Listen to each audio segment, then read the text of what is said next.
নমস্কার, good morning. আমি Amarendra Haldar, dietician. আজকে আপনাদেরকে বলবো যে একজন ডায়াবেটিক পেশেন্টের হাই ফাইবার জাতীয় খাবার দাবার খাওয়া কেন প্রয়োজন। একজন ডায়াবেটিক পেশেন্ট, তার বিশেষ সমস্যা হলো গিয়ে যা খায় তা খুবই তাড়াতাড়ি সুগার লেভেল বাড়িয়ে দেয়। সুগার লেভেল বেড়ে যাওয়ার দুটি প্রধান কারণ হলো গিয়ে, একটা আপনার হয়তো প্যানক্রিয়াস এর যে বিটা সেল আছে যেটা ড্যামেজ হয়ে গেছে, যেখান থেকে ইনসুলিন ক্ষরণ হচ্ছে।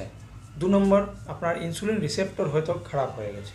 এই দুটো কারণে স্পেশালি গ্লুকোজের মাত্রা নিয়ন্ত্রণে থাকে না। থার্ড একটা কারণ হলো গিয়ে, যেখানে আমরা সিম্পল কার্বোহাইড্রেট খুবই বেশি পরিমাণে খেয়ে নিচ্ছি, সেই সিম্পল কার্বোহাইড্রেট খুবই তাড়াতাড়ি আমাদের শরীরে গ্লুকোজের সাপ্লাই দিচ্ছে। তো এই কারণে আপনাকে কমপ্লেক্স কার্বোহাইড্রেট খেতে হবে, যেহেতু আপনার প্যানক্রিয়াসের কাজ করছে না, অথবা এখানে ইনসুলিন হরমোনটা ম্যানেজমেন্ট ঠিকঠাকভাবে হচ্ছে না। যখন আপনি কমপ্লেক্স কার্বোহাইড্রেট আপনি খাবেন, সেই কমপ্লেক্স কার্বোহাইড্রেট আপনার শরীরে হজম হতে সময় নেবে, এবং এখান থেকে আপনার যে গ্লুকোজ তৈরি হবে, সেই গ্লুকোজ তৈরি হতেও সময় নেবে। এটা স্লো একটা প্রসেসের মধ্যে দিয়ে যাবে, যে কারণে আপনার গ্লুকোজ লেভেল তাড়াতাড়ি বাড়বে না। ঠিক এই কারণে আপনার হাই ফাইবার জাতীয় খাবার দাবার প্রত্যেকদিন খাওয়া প্রয়োজন। শুধুমাত্র হাই ফাইবার জাতীয় খাবার দাবার যে ডায়াবেটিসকে ম্যানেজমেন্ট করছে তা নয়, এটি আপনার গাট হেলথ অর্থাৎ ডাইজেস্টিভ সিস্টেমকেও ভালো রাখছে। এটি আপনার পেটে যে গুড ব্যাকটেরিয়া রয়েছে, সেই গুড ব্যাকটেরিয়াগুলোকে বাঁচিয়ে রাখতে হেল্প করছে।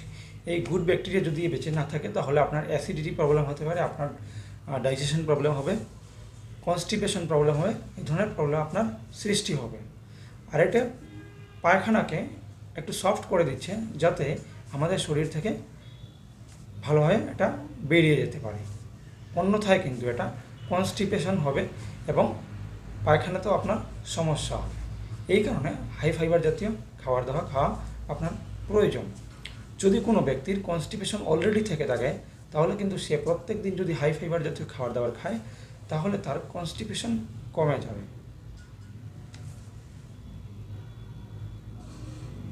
হাই ফাইবার জাতীয় খাবার দাবারগুলোর মধ্যে কিছু আমি এক্সাম্পল দিয়ে দিচ্ছি আপনাদেরকে, যেগুলো আপনি গোটা শস্য, যেমন ধরুন ডালটা প্রসেস ডাল না। এক ধরনের ডাল আছে যে ডালগুলোকে খুবই এটার উপরের সবগুলোকে প্রসেস করার পরে একটা পলিশিং করা হয়, সেই পলিশিং ডাল না। আপনি হোল যেগুলো মার্কেটে যেগুলো নর্মাল পাওয়া যাচ্ছে সেগুলো না, আপনি আলাদা করে পাবেন, বা কোনো লোকাল মার্কেট থেকে আপনি কিনে এনে এই ডাল খেতে পারেন। তাছাড়া আপনি হোল ওয়েট মানে আটা যদি আপনি খান, তাহলে এটাতে ভালো রকমের ফাইবার রয়েছে। তাছাড়া কিন্তু বিভিন্ন ধরনের শাক সবজির মধ্যে, স্পেশালি মেথি শাকের মধ্যে ভালো পরিমাণে ফাইবার রয়েছে, পুঁই শাকের মধ্যে ফাইবার আছে, বিভিন্ন ধরনের শাক সবজির মধ্যে ফাইবার আছে। তাছাড়া মটরশুঁটির মধ্যেও কিন্তু ভালো পরিমাণে ফাইবার রয়েছে। তো সেগুলো আপনি যখন প্রত্যেক দিন কিছু না কিছু খাবেন, তখন কিন্তু আপনার ডায়াবেটিস ম্যানেজমেন্ট হয়ে যাবে। আপনি ওয়েট লুজ করতে চান, ওয়েট লুজে আপনার সাপোর্ট পেয়ে যাবেন। আপনার ডাইজেশন ভালো না, আপনার ডাইজেস্টিভ সিস্টেমের জন্য ভালো সাপোর্ট পেয়ে যাবেন। আপনার কনস্টিপেশন আছে, কনস্টিপেশনে সাপোর্ট পেয়ে যাবেন। কিন্তু এটা মনে রাখবেন, যদি আপনার কখনো কোনো কারণে আপনার পায়খানা একদম বেশি নরম হচ্ছে, পাতলা হচ্ছে, সেই ক্ষেত্রে কিন্তু আপনার হাই ফাইবার জাতীয় খাবার দাবার এড়িয়ে চলা প্রয়োজন রয়েছে।